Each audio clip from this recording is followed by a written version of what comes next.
सद्गुरु भक्तिवेदांत सरस्वती महाराजांनी आपल्या कुमार शिक्षा या ग्रंथामध्ये घातलेली आहे.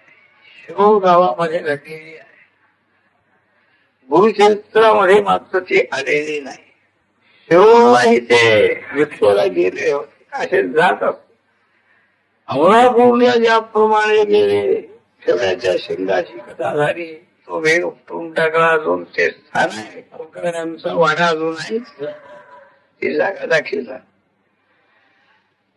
तसं शिरोलाही महाराज जात असावे असं वाटते. लांब आहे तर ती कथा कर्ममार्गाचं आचरण केलेलं असताना कसा उद्धार होतो, भगवंताची कशी कृपा होती हे सांगण्याकरता म्हणून ती कथा दाखवलेली आहे. असाच एक ब्राह्मण अग्निहोत्री म्हणा, त्याच्या वाड्यामध्ये महाराज गेले रक्षेला. ब्राह्मण प्रदक्षेला गेलेला असेल, त्या ब्राह्मण स्त्रीला बसायला सांगितलं. आणखी आता काय घरात काय तेवढं हे केलं होतं वाटत. खऱ्या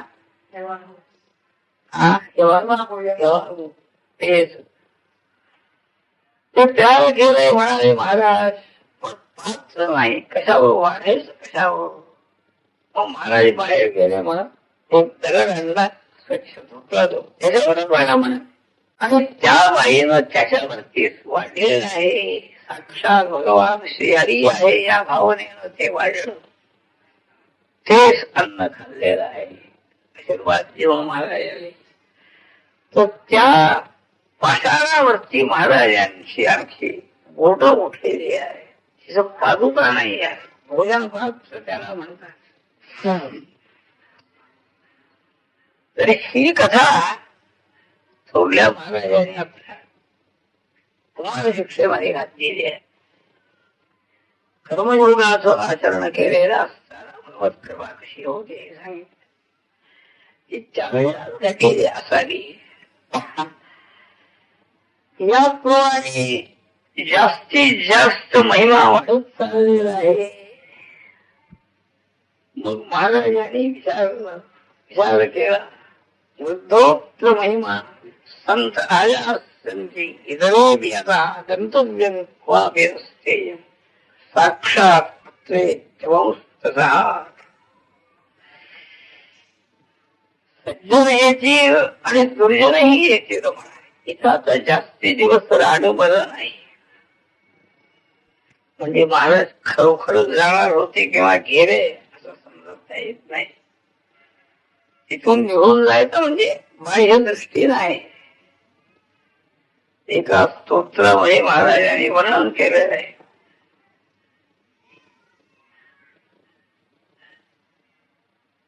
नृसिंह वाटिका क्षेत्रे द्वादशाब्दान सुधी तत्र स्थित्वापि गंधर्व भूमेत्य भूमेत्यावसन्मध्ये. म्हणजे नृसिंह वाटिका क्षेत्रामध्ये 12 वर्ष महाराज राहिले आणि गंधर्वपुरामध्ये म्हणजे गाणगापुरामध्ये गेले. ते वाडीत नाहीत असा अर्थ नाही म्हणाले. तत्र स्थित्वापि गंधर्वपुरमेच्या अवसन्मध्ये, वाडी क्षेत्रामध्ये राहूनच गंधर्वपुरामध्ये ते येऊन राहिलेले आहेत मठामध्ये. म्हणून ती वाडीला एक आम्हाला शाळेमध्ये शिकवणारे पूर्वी नागू मास्तर म्हणे पूजा होते. मला वाटलं एकदा गाणगापूरला जावं दर्शनाला. ते गेले म्हणून गाणगापुरामध्ये गेले. पूजा बिजा झाली, रात्री निर्जापूर ते म्हणाले वाडीमध्ये नाही का मी इथं कशाला आला असतो. लगेच कुठे दुसरे दिवशी लगेच रस्ता धरला वाडीच खूप झाली म्हणाले. असा अनुभव आहे. किंवा आता दुसरीकडे कुठंतरी जावं म्हणाले महाराजांनी विचार केला. त्या सगळ्या योगिनीला दुःख झालेलं आहे. 64 योगिनींची पूजा या कर्म मार्गामध्ये सांगितल्या योगिनींची पूजा करत असतात. कोणताही याग झाला म्हणजे तर त्या सगळ्या योगिनी योगसिद्धाच्या प्रकारच्या त्या देवता त्या महाराजांची सेवा रोज घडती आहे. अंग आहे रोज न्यावं, त्यांची पूजा करावी, रक्षा द्यावी, त्यांना दुःख झालेलं आहे. निघाल्या महाराजा त्यांना वास्तविक योगिनीच त्या होत्या. गाणगा बोलवा महाराज गेली, रोज त्यांना जाऊन यायला किती वेळ लागणार होता. प्रत्यक्ष महाराज इथं पाहिजे, इथं असं वाटत. त्यालाही समाधान केलेलं आहे. आत्मदृष्टा मी लोकदृष्ट्या गमश्ये, इथंच मी राहणार आहे म्हणाले, जात नाही. तुमची भावना जो आहे तर इथंच व्यक्त होतोय, मी जाणार कुठलं. जाणं येणं हे परिच्छिन्न मर्यादित ही वस्तूला जाणं येणं आहे. सर्वव्यापी जो विभू परमात्मा आहे त्याला जाणं आणि येणं हे शक्य कसं आहे म्हणाले. मीच म्हणाले लोकदृष्टी नाही, महादृष्टीकडे गेले, मला इथं राहिले, बाह्य उपाधी आहे. प्रभू या ठिकाणी आहेत, अन्नपूर्णा या ठिकाणी आहे, विघ्नेश्वर आहे, तुम्ही सगळ्या योगिनी या ठिकाणी आहात. मया व्यक्तस्थेयम वस्तुष्टये सदा, हे सांगताय. तुम्ही सर्व इथं जाता तर मीही जाणार नाही म्हणाले, मी इथंच राहायला पाहिजे. तुमच्या संतोषाकरता नेहमी राहणार आहे मी. शेवटी सांगतायत महाराज, इथं त्याला क्षेत्रम सुप्रसिद्धम भविष्यति भूपरिवासोत्तयास्यंच जना सुखम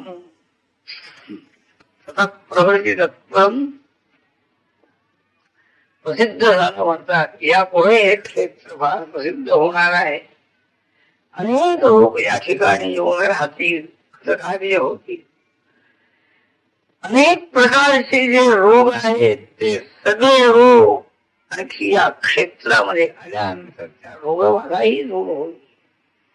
उत्तम बंध्या अभयंद्रस्तो निस्त्रस्वम रोगी अनामयम मोक्षो सद्गतिम यज्ञस्य इष्टम सलभेत सदा. या क्षेत्रामध्ये ज्याला ज्याला जी जी इच्छा धारण करून जो येईल ती सगळी इच्छा त्याची पूर्ण होईल. मोक्ष असता त्याला मोक्ष मिळेल, रोगी असेल त्याला आरोग्य मिळेल, सगळं मिळेल. त्याचप्रमाणे पर्वकाली ग्रहण म्हणा, चंद्रग्रहण, सूर्यग्रहण, संक्रांत अशा वेळेला जे काही आपल्या हातून दान चित्र स्नान केलं नसतं या कृष्णापंचगंगा संगमावर, नारायण स्वामी महाराज रोज संगमावर स्नान जात होते असं त्यांच्या चरित्रात. अशा पुण्यकारी जो स्नान करेल या ठिकाणी त्याला सहस्र गोदान फलम, म्हणजे क्षेत्राचं महत्व त्या क्षेत्रामध्ये राहण्याचा आग्रह जो या करता आहे, तीर्थयात्रा या करता करायची. आणखी अल्प जप जरी केला, एक सकल रुद्रावर्तन केलं तर अतिरुद्राचं फळ मिळेल म्हणाले. असं सगळं त्याने सांगितलेलं आहे. पण तेवढंच करायचा असा अर्थ नाही, अधिक व्हावा ही इच्छा पाहिजे ना. नाही तर देवाने सांगून ठेवलाय, एकदा म्हणजे रुद्र म्हणजे झाला, ते रुद्र झाला, बाकीचा वेळ सगळं आणखी आपल्या संसारात घालवायचा असा अर्थ नाही त्याचा. असं अर्थ आहे, वेळ नाही तेवढंच त्याचं फळ मिळत. अगत्या अश्वमेधारी फलदा पदे पदे. भगवंता रामावर पादुका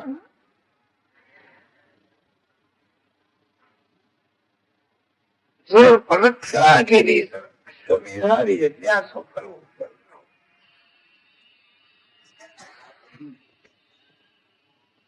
दुर्गतीला गेलेले पितर त्या या क्षेत्रामध्ये जर पितरांच्या सत्तेकरता श्राद्ध केलं तर त्या सर्व पितरांना सद्गती प्राप्त. असं त्या सगळ्याही योगिनींचं समाधान महाराजांनी केलेलं आहे. आणि आपल्या पादुका, मनोहर पादुका याला म्हणतात, त्या मनोहर पादुका त्या औदुंबर वृक्षाखाली त्याने स्थापन केल्या महाराज. कोणीही जीवानी मानवानी या ठिकाणी यावं, अष्टतीर्थामध्ये स्नान करावं, अमरेश्वराचं योगिनींचं त्याचप्रमाणे माझ्या पादुकांचं अर्जन ज्यांनी केलं त्याला अभीष्ट सिद्धी होईल असं सांगितलं महाराजांनी. आणि सैव भीमा योगी महाराज भीमा तीरावरती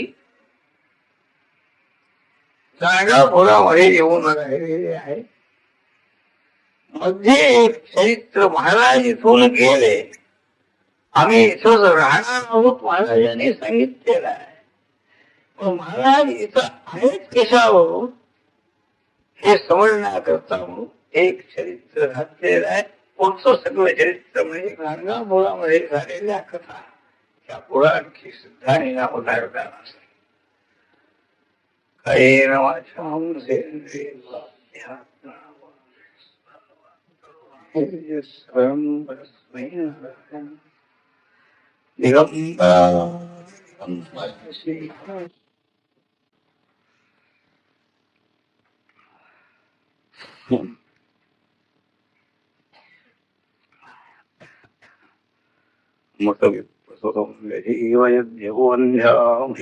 मदोहय भगवान मेस्ति परावयाति मोकं करोति वाचालं पङ्गुं लङ्घयते गिरिं यत्कृपातमहं वन्दे परमानन्दमाधवम् आपदामपरित्पादं गतां सर्वसम्पदां लोकाभिरामं श्रीरामं भूयो भूयो नमामि. यत्र यत्र रघुनाथकीर्तनं तत्र तत्र नमस्तकाञ्जलिं बाष्पवारि परिपूर्णलोचनं मारुतिं नमत रक्षसान्तम्. पुस्तकजपवटहस्ते वैशिन्नशारुबाहुलते कर्पूरामरदेहे वागीश्वरशौर्याशनशं. हरे नमः हरे नमः हरे. श्रीगणेशाय नमः.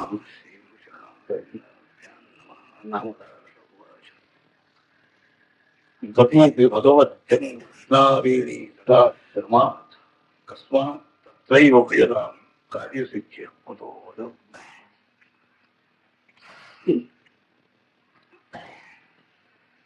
भगवान नरसिंह सरस्वती महाराजांनी सर्व योगिनीची समजूत केली. रोज महाराजांचं दर्शन सेवा करायची.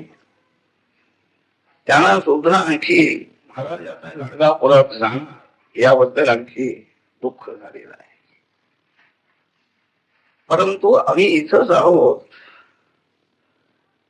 व्यवहार दृष्टीनं जरी गाणगापुरामध्ये आमचं जाणं झालं तरी या ठिकाणीच आम्ही राहणार असं महाराजांनी सांगितलं. त्यांचं समाधान केलं आणि ते तिथं गेले, म्हणजे इथं राहून तिथं गेले. नामधारकाने विचारलं महाराज त्या स्थानातून महाराज गाणगापुरामध्ये गेल्यानंतर त्या ठिकाणी जे भक्त आहेत त्यांना आणखी त्यांची कार्यसिद्धी कोण करत होत, म्हणजे नामधारकाची कल्पना महाराज गेले म्हणजे दुसऱ्या कोणीतरी अधिकाऱ्याला नेमून गेले अशी कल्पना. कोणीतरी देव कोणीतरी नेमले असते. कस्मात म्हणजे कोणापासून कार्यसिद्धी होत होती, म्हणजे दुसऱ्या कोणी देवाची नेमणूक झाली काय असंच त्याला वाटलेलं. आणि केव्हापासून सुरुवात झाली कार्यसिद्धी होण्याला त्याकरता सिद्धांनी आणखी सिद्धांत सांगितला मला. गतिस्थिती आसन स्वप्न न कदापि चिदात्मनि.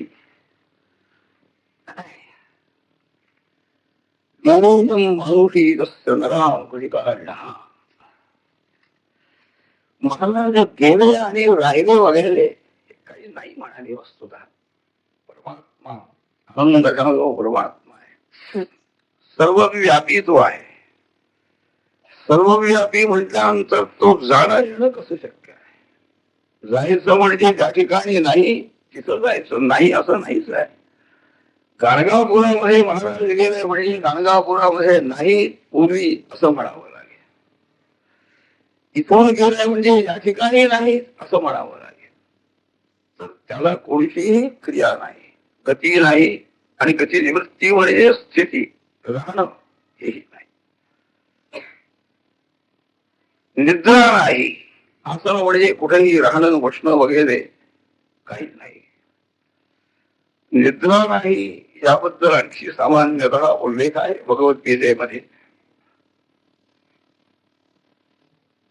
सर्व जीवांची जी रात्र आहे या निशा सर्व भूतानां जागृती संयमी यस्यां जागृती भूतानी सा निशा पश्यतो.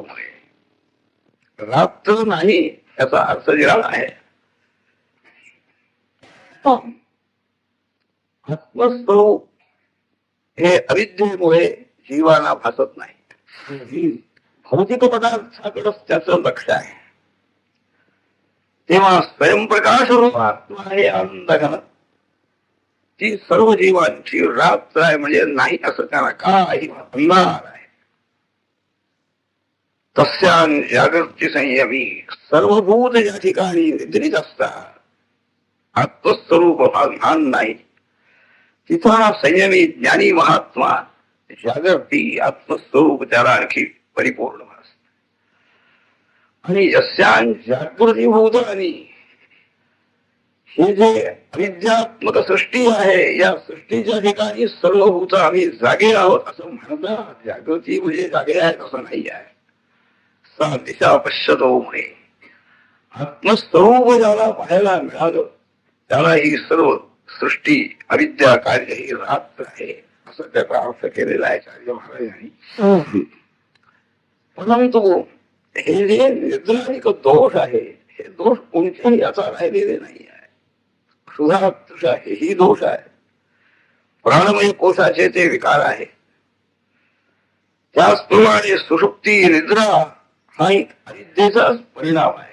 अविद्या ज्याची नाही ती झालेली आहे किंवा अविद्या ज्या ठिकाणी बिलकुल नाही अशा आणखी आत्मस्वरूप परमात्म्याला काही नाही म्हणे. म्हणजे निद्रा नाही, सुषुप्ती नाही, काही. थोरल्या महाराजांचं सांगतात ना, संध्याकाळी रात्री भजनाला लावून ते बसायचे वाडीला वगैरे कुठेही असतात. आता भजन 10 पुढं सुरू व्हायचं, आणखी 12, 1, 2 वाजेपर्यंत भजन चालायचं. नंतर निद्रा, पुन्हा 4 वाजता स्नानाला जायचं. पुन्हा दिवसभर काही नाही, निद्रा नाही, काही नाही. अनेक मंडळी यायची त्यांना मार्गदर्शन करायचं काही दिवसात. तर सिद्ध म्हणतात नामधारका महाराज गेलेही नाहीत आणि आलेही नाहीत. कुणी कार्य चालवलं पुढं याचा अर्थ महाराज गेले असं तू समजतोस काय? त्यांना गती भीती काही नाही, कोणीची क्रिया नाहीये. फक्त ही लीला दाखवली त्याने, बाहेर हे स्वरूप दाखवलं. ते स्वरूप त्या ठिकाणी अदृश्य झालं, दुसरीकडं प्रगट झालं इतकंच काय ते अर्थ आहे. मूळ रूपाने आणखी आत्मस्वरूपाने भगवंताचं सर्वत्र वास्तव्य आहे. आत्मा याचे अनेक अर्थ केलेले आहे ते पुष्कळ टीकेमध्ये महाराजांनी दाखवलेले आहे. सुषुप्तीमध्ये आत्मा हा आपणती हा देवात्मा आपल्या मूळ स्वरूपामध्ये आणखी मिळून जातो आहे. स्वप्नामध्ये सर्व ही वासनांचा संग्रह करतो. स्वप्नामध्ये सृष्टी बाहेरची सृष्टी नाही, वासना सृष्टी फक्त आहे. मनामध्ये असलेल्या वासनापासून सगळं निर्माण होतं. बाहेर जसं सृष्टीमध्ये आहे तशी सृष्टी वासनामय सृष्टी आणि स्वप्नामध्ये निर्माण होईल. त्या सृष्टीला आणखी ग्रहण करणारा हसविणारा तो स्वप्नामध्ये आदत्ते. सुसुप्तीच्या वेळेला आणखी आपणोती मूळ स्वरूपाला प्राप्त होणारा आत्मा आणखी मूळ अगदी मूळ स्वरूपाने जागृतीमध्ये उभा आहे. जागृतीच्या वेळेला आदत्ते सगळा एकंदर यांचा वासनात्मक सृष्टी नाही, मायामय सृष्टी आहे ती जागृतीमध्ये. त्या सृष्टीमध्ये आणखी सृष्टीचं ग्रहण करतो, ज्ञान संपादन करतो वगैरे आणि निरंतर भाषणारा असं जे मूळ स्वरूप आहे हे आता सातत्य गमने या धातूपासून आता ते म्हणजे निरंतर असणारा, निरंतर ज्ञात होणारा, भासणारा स्वयंप्रकाश असं ते अज्ञाचं स्वरूप आहे. त्यामुळे त्याला कोणतीही बाह्य दृष्टीला जे व्यवहारात आपण समजतो गेले आले वगैरे काही संबंध नाही. जीवात्मा सुद्धा तसाच आहे. तो मूळ आत्मरूप आहे, परमात्मा रूप आहे, अंश रूप आहे. त्याला सुद्धा गती अगती वगैरे नाही आहे. स्वर्गलोकाला जातो पुण्याने, पापाने नरकलोकाला जातो, जातो येतो याचा अर्थ ते जे लिंग शरीर म्हणून आहे, सूक्ष्म शरीर, याला गती अगती वगैरे आहे. आणि त्याच्याशी तादात्म्य ध्यास झालेला आत्मा पाणी हल्ल्याबरोबर पाण्यात पडलेलं प्रतिबिंब हलू लागतं. पाणी शांत झालं म्हणजे ते प्रतिबिंबही शांत होत. म्हणजे पाण्याचे जे काही विकार आहेत, हलणं वगैरे शांत होणं, हे त्या प्रतिबिंबाच्या ठिकाणी दिसत. तसं त्यांच्याशी मिसळून गेलेला जो आहे जीवात्मा, सर्वव्यापी परमात्म्याचा अंश असून सुद्धा आणि तो गती आगती शास्त्राप्रमाणे त्याला आहे असं आपण समजतो. त्याला सुद्धा इथं नाही, तिथं परमात्म्याला हे जाणं येणं कुठून असणार. मनुष्य रूप धारण करून भगवान आलेले आहे, त्याप्रमाणे ही लीला आहे. या रूपामध्ये इथं होते, इथं आता ते रूप दृश्य झालेलं आहे. गाणगापुरामध्ये ते प्रगट झालं म्हणून तिकडे गेले असं म्हणायचं. भावना म्हणावे जशी करावी, भाव्यते अजो भावनया यद्वत तद्वत विभाज्य सौ. जशी भावना आपण करावी तिचं आहेच म्हटलं तर तिचं आहे. उपनिषदामध्ये जे वर्णन केलेलं आहे, ब्रह्म भगवान परमात्मा आहे अशी एक दृष्टी आहे आणि नाही अशी नाही असं समजणारा जो आहे ईश्वर नाही, काही नाही, त्याला ईश्वराने दाखवलेले जे मार्ग वगैरे तेही त्याच्या दृष्टीनं नाही. कोणताही धर्म नाही, अधर्म नाही, काही नाही. त्यामुळे आणि तो स्वतः सर्वही एकंदर साधन मार्गही नाही आणि साध्य करून घेण्याची जी ईश्वर प्राप्ती तीही नाही त्याच्या दृष्टीने. हे सगळंच नाहीच त्याच्या बुद्धीनं झाल्यामुळे आणि त्याला तो स्वतःच नाहीसा होतो. म्हणजे त्याला काही आणखी उत्तम स्थिती प्राप्त होत नाही. पण आहे भगवान आहे म्हटल्यानंतर भगवंताने सांगितलेले, त्यांच्या आज्ञेप्रमाणे सांगितलेले सगळा साधन मार्गही आहे. ही अस्तित्व बुद्धी असणारा आहे तो त्याप्रमाणे आचरण करतो, आणखी फल मिळवून घेतो आहे. बुद्धीनच सगळं आणखी मिळवायचं ना, नाही अशी बुद्धी झाली की सगळी साधनही गेली, साध्यही गेले. तेव्हा जी जशी भावना, जशी बुद्धीची आणखी संस्कार जसे असतील त्याप्रमाणे आणखी परमात्मा त्या त्या रूपाने तो आहे असं सांगतात.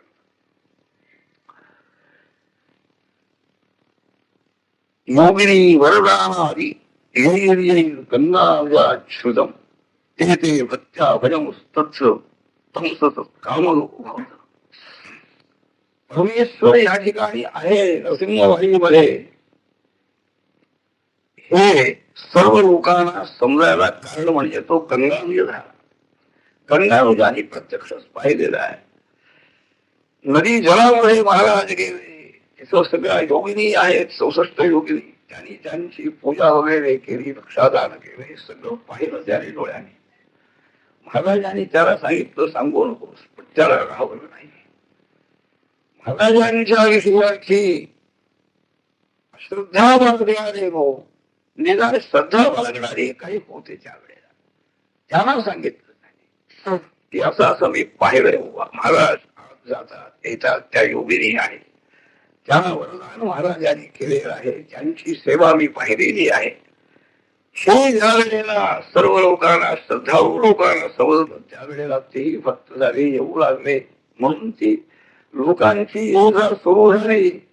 म्हणून महाराज म्हणाले आता इथून निघावं म्हणून त्याने 12 वर्ष तिचा राहिले होते. हा इतके दिवस महाराज कुठं राहिले नाही. सिंहवाटिका क्षेत्रे द्वादशाब्दान वसंसुरी 12 वर्ष महाराजांचा निवास त्या क्षेत्रामध्ये होता. पण अरण्य होत, तिथं फारसे लोक येत नव्हते.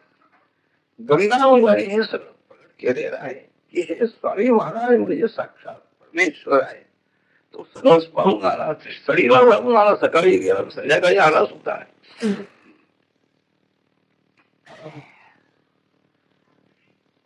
आता महाराज गेल्यानंतर तिथं अस्तित्व महाराजांचं आहे याबद्दल ते कसा सांगताय. पूर्वीच्या ज्या कथा सांगितलेल्या आहे,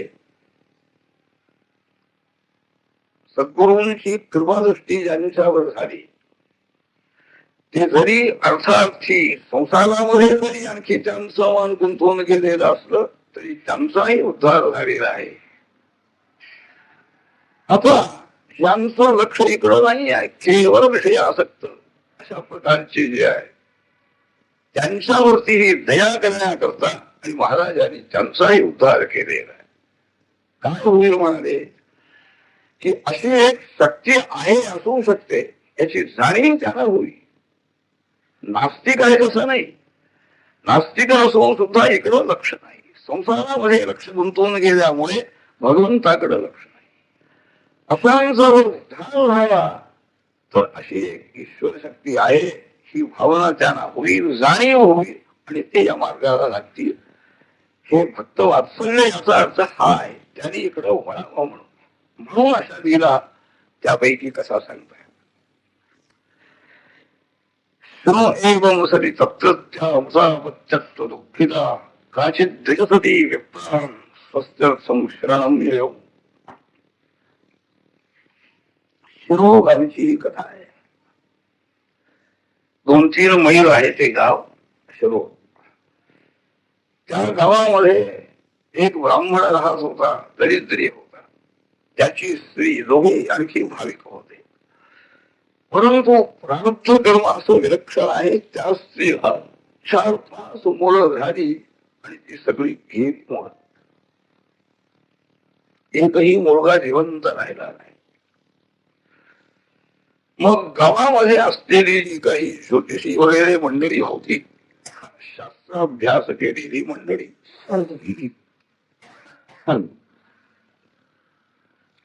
त्यांच्याकडं ती स्त्री गेली. आणखी काय माझं दैव काय आहे ते तरी पहा म्हणाले. एकही मुलगा जिवंत राहिला नाही, पुढं तरी काय होणार. म्हणून ती गेली त्यांच्याकडं आणि आपलं काय आहे, दोष काय आहे, का असं होतं हे तिला विचारलेलं आहे. प्रपन्नाम प्रेक्षताम दीनाम निजभक्ती विशिष्या देव परिहरितही कश्चित दैवम पुसो भवी. एक ब्राह्मण होता, शास्त्रज्ञ. त्याच्याबरोबर तिनं विनंती केली, मला एवढं दुःखातून काढा. म्हणाले, काय माझं दुःख का होत आहे, पुत्र शोक का होतो, पुत्र नाश का होतो आणि त्याचा उपाय काय, तो दोष दूर करण्याचा. भगवान श्रीहरी नरसिंह सरस्वती महाराज त्यांना आता आपली भक्ती वाढवायची आहे. भक्तीचा प्रसार देवानीच करावा लागतो. भागवत आहे, भगवंतानीच आलंभाला ब्रह्मदेवांना सांगितलेलं आहे. ब्रह्मदेवानी नारदांना व्यासा, त्यांनी व्यासाना अशा क्रमाने मग व्यासाने ते विस्तीर्ण केलं, त्याची रचना मोठी केली. पण हे आलंभाला भगवंतानीच सांगितलेलं आहे. त्यांची शक्ती त्यांनाच माहिती असणार. दुसऱ्याने फक्त आणखी जाणून घ्यायचं कल्पनेला ते ज्ञान बरोबर आहे नाही.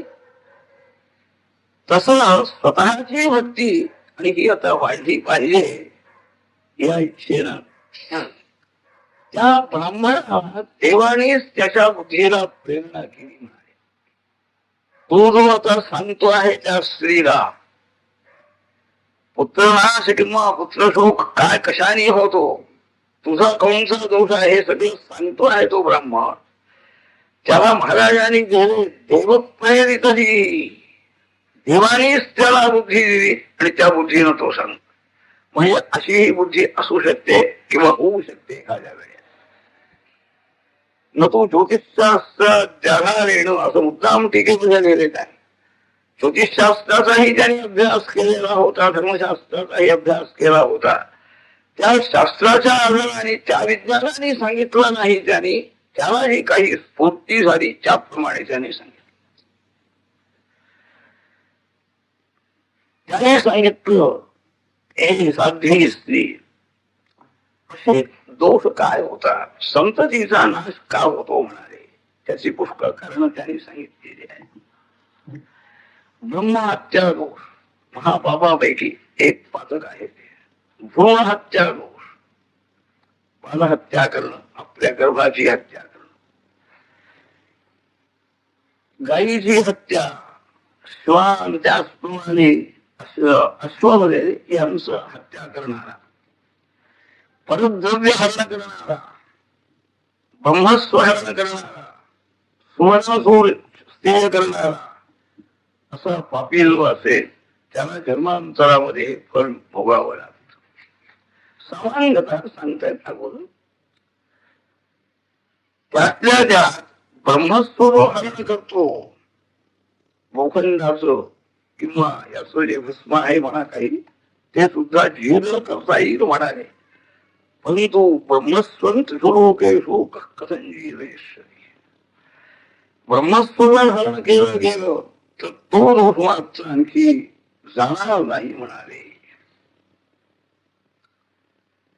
एखाद्याचं द्रव्य आणखी घेतलं आपल्याला आपल्या स्वार्था करता आणि तो जो ब्राह्मण मृत राहिला, त्याला जो मृत्यू आला, त्याला जर ते द्रव्य दिलं गेलं नाही तर तो पिशाच होतो.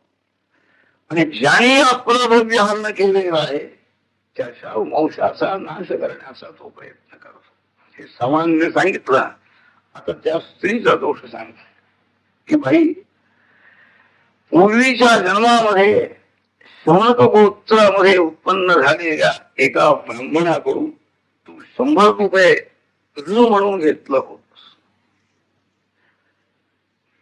त्या मित्रातून द्रव्य तो घेतलेला असताना शेवटी त्याला काही ते द्रव्य तुझ्याकडून दिलं गेलं नाही, त्यानेही आणखी आत्महत्या केली. द्रव्य लोभीच होता, तो पिशाच झालेला आहे आणि तो तुझ्या मुलांचा संततीचा नाश करतो आहे. काही इलाज नाही म्हणाल्या. कर्म तू केलेलंच त्याचं फळ तुला भोगलं पाहिजे. प्रारब्ध कर्माचं फळ हे भोगानेच संपणार आहे, तेव्हा याचं निवारण काही होऊ शकणार नाही. हा जन्म तुझा असाच जाणार म्हणाले. ब्राह्मणाने आपलं सांगितलं तरी ती म्हणाली, महाराज काहीतरी पहा म्हणाली, झालेलं आहे कर्म, त्याला काहीतरी निवारण करणारा उपायही शास्त्रामध्ये असला पाहिजे. काय आहे सांगा, या दोषातून मुक्त होण्याचा उपाय मला आपण निवेदन करा. सांगितलं ब्राह्मणाने तिची शाळेत जाऊन. कर्म पुरस्सरम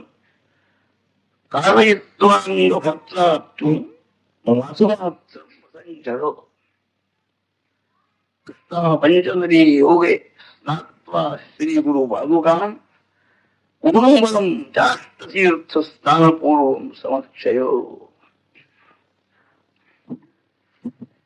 हा जो पिशाच झालेला ब्राह्मण आहे, याला पिशाच योनीतून मुक्त होण्याकरता याचं औषधही तुझ्या पतीकडून करीव म्हणाले. पतीच्या द्वाराने सगळं करायला पाहिजे आहे, स्वतः काही अधिकार नाही. ते सगळं ही शास्त्रविधी प्रमाणे सगळं त्याचं औषधही केल्यानंतर मग कृष्णा पंचनदी संगमावरती गुरु पादुका ज्या आहे त्या पादुकांचं अर्चन तू कर म्हणाले. महिनाभर आणि अशी पूजा कर, अष्टतीर्थामध्ये स्नान कर आणि नंतर भगवंताच्या पादुकांचं अर्चन कर. नंतर यथाशक्ती ब्राह्मण भोजन करावं आणि 100 रुपये जे घेतलेले आहे ते त्या गोत्रातला शौनक गोत्राच्या एका ब्राह्मणाला पाहून त्याच्या उद्देशाने त्या ब्राह्मणाला ते 100 रुपये द्रव्य अर्पण कर. शुद्धीस ते नाही होते सती. हे असं जर तू करशील तर तुझा दोष जाईल म्हणाले आणि तुला पुत्र संतती होईल. हे ऐकलं त्या स्त्रीनं. उपाय आहे, पण उपाय आहे म्हटल्यानंतर या ठिकाणी आता द्रव्याचा संबंध आला नाही. तशी योग्यता त्या स्त्रीजवळ नाही आहे. ती म्हणाली, 100 रुपये आणायचे कुठले मी, गरीब अगदी गरीब होतं कुटुंब ते, तर ते द्रव्य काय मी देऊ शकणार, अवघडी करायला सांगता येईल म्हणाले यथाशक्ती. पण एक महिनाजी महाराजांची पादुकांची पूजा तुम्ही करायला सांगितली, अगदी निष्ठेनं मी करीन. शरीराने जेवढं माझ्या हातून होईल तेवढी सेवा मी करेन, द्रव्य मात्र मला मिळणार नाही. भगवान श्रीहरी नरसिंह सरस्वती महाराज आणखी माझं रक्षण करतील असा विश्वास मला आहे. म्हणजे दोष झालेला आहे, द्रव्य ऋण घेतलेला आहे दोष. आता ते ऋण द्यायचं आहे त्याच्या पुत्रातल्या कुणाला तरी अर्पण केलं म्हणजे तो मुक्त होणार आहे. पण ते ऋण काही देण्याची शक्ती नाही आहे त्याकरता. आणि आता भक्ती मार्गाकडेच तिला जावं लागेल. धर्मशास्त्र आहे, त्या धर्मशास्त्रामध्ये हे आहे ईश्वराचं अर्चन करावं म्हणून आहे. पण एवढा माझ्या हातून होईल म्हणाली, द्रव्य काही मला मिळणार झालं. त्याप्रमाणे 2-3 मैल आहे शिरोडहून नरसोबाची वाडी. रोज यायचं सकाळी, अष्टतीर्थामध्ये स्नान करायचं, पादुकांचं अर्चन करायचं. कोण बड वृक्षाखालीच्या पादुका आहे, त्यावेळेला मंदिर कुठलं येणार, काही नाही. पूजा धूप दीप नैवेद्य वगैरे अत्यंत भक्तीनं भजन करायचं आहे. 2-3 दिवस झाल्याबरोबर एके दिवशी रात्री झोप लागल्यानंतर स्वप्नामध्ये तो ब्राह्मण आलेला आहे, पिशाच रूप झालेला ब्राह्मण. यमाचे द्रव्य महात्मा, माझे पैसे कुठं आहे, तुला मुलगा बिलगा नाही, तू सुद्धा जिवंत राहणार नाहीस म्हणाला. भीती दाखव. इतक्या औदुंबर वृक्ष तिला दिसलेला आहे आणि औदुंबर वृक्षाखाली महाराज बसलेले आहे असं तिला दर्शन झालेलं आहे. घाबरून गेली होतीच्या ब्राह्मणाने आणखी हात राखल्यामुळे तुला सुद्धा जिवंत येणार नाही. महाराजांच्या बाजूला ती जाऊन पुढे राहिली आणि त्यांनी विचारलं त्या ब्राह्मणाला, पिशाच्या कस्त्वं पिशाचरूपेण सतीं खेदयसे धम. अरे दुष्टा, त्या पिशाच्या रूपाने आणि या पिशाच्या पतिव्रता स्त्रीला का तू त्रास देतो आहेस, काय तुझं काय झालेलं आहे. तो जरासा उर्मटच होता, पिशाच्या योनीच आहे तामसी. तो म्हणाला, स्वामी महाराज तुम्ही उगीच पक्षपात काही दाखवू नका. काय झालेलं आहे, माझा काही अपराध केलाय, तुम्हाला काही माहिती नाही. होईल आपलं त्या स्त्रीचा हे घेऊन पक्ष घेऊन तुम्ही बोलायला लागला, तुम्हाला माहिती तरी आहे का. आणि हा अपराधम द्रव्यम, माझं द्रव्य ह्याला घेतलेलं आहे, ते मागतोय मी, हे दिलं पाहिजे. गुरु महाराज म्हणतात, हा जो जन्म थोडा पिशाचाचा आलेला आहे, अपराधाने पापकर्माने आलेला आहे. आत्महत्या म्हणजे केवढा दोष आहे. द्रव्याकरता आत्महत्या करायची, तो एक दोष झाला. पिशाच योनी आली, पिशाच्या योनीमध्ये गेल्यानंतरची मूळ तू मारलीस आणि हिलाही मारणार आहेस, म्हणजे हे काय कमी दोष आहेत काय म्हणाले. या पिशाच्या योनीतून तू कधीतरी मुक्त होशील का म्हणाले. एक एक दोष तुझ्या हातून घडत आहे. पुन्हा या पिशाच्य योनीतून मुक्त व्हायचं असेल तर मी सांगतो तसं ऐकावं लागेल तर मुक्त होऊ नाहीतर जास्तीत जास्ती या रागद्वेषाधिक विकाराच्या अधीन होऊन पण तू ही पापकर्म करायला लागलास तर या योनीतून तुझी सुटका होणार नाही. पिशाच्यच राहायचंय का तुला म्हणाले.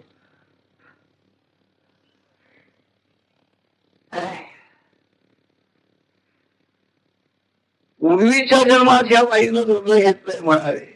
आता त्याचा काय संबंध आहे. या वेळेला ही स्त्री दुसऱ्या जन्माला आलेली आहे. त्या जन्मामध्ये जर तू मागितलं असतोस काही तर गोष्ट आणि विचार करावा लागला. बर याही जन्मामध्ये जायला पाहिजे असं तुझं म्हणणं असेल तरीही म्हणाले दरिद्राच्या कुळामध्ये जन्माला आलीचा पती ही दरिद्री आहे कुठं मी आणावं म्हणाले.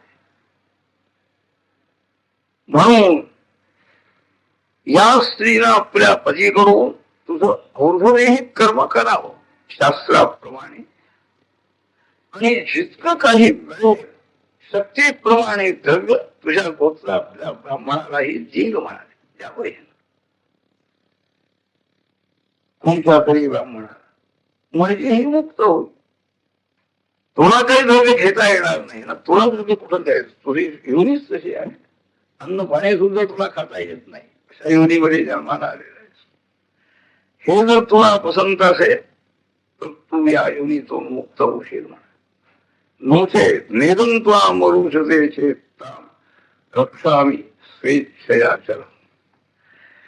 जर हे आमचं म्हणणं तुला मान्य नसेल याच योनीत तुला राहायचं असेल तर दा म्हणाले मी या स्त्रीचं रक्षण करणार आहे. या स्त्रीला त्रास दिलेला तर यापुढे तुला त्रास देता येणार नाही. शाळा ते पटलेलं आहे. आग्रह होता द्वेष आहे. ही स्त्री हिनं माझं लग्न घेतलेलं आहे म्हणजे एका जन्मापुरता असतो असं नाही. दुसऱ्या जन्मामध्ये सुद्धा ते कर्म किती पाठीमागा लागलेलं आहे. त्या जन्मामध्ये त्यांनी काही त्रास दिलेला असेलच की. ही स्त्री जिवंत होती आणि आत्महत्या केली तो पिशाच्य झाला. ते नरसोबाच्या वाडीला एक तिकडचे इंगोडीचे गृहस्थ आलेले होते. ते राहत होते आमच्या वाडीवर. महाराजांचं दर्शन झालं होतं. त्यांनी काही अनुष्ठान सांगितलं तर ते अंगात त्यांची स्त्री आणि 7 जन्म म्हणाले मी याच्या पाठीमागा लागलेले आहे. मला यांनी मारलेलं आहे पूर्वी असं सांगायचे त्या आवेशामध्ये. तर त्या पिशाच्याला वाटलं विचार झाला उत्पन्न झाला महाराजांची संगती आहे दर्शन आहे तशी बुद्धी झाली. त्यांनी सांगितलं महाराज आपलं दर्शन झालं मी झालेलो आहे. आपली जशी इच्छा असेल आपली आज्ञा असेल ती मला मान्य आहे एवढं त्यांनी सांगितलं. हे सगळं त्या पिशाचारी कबूल केलं. त्या स्त्रीनं दोघांचंही भाषण ऐकलं होत. महाराजांनी काय सांगितलं त्याला त्याने शेवटी कबूल केलेलं आहे. हे सगळं झाल्यानंतर मग महाराज तिला म्हणाले स्वप्नातच चाललंय स्वप्नदृष्टात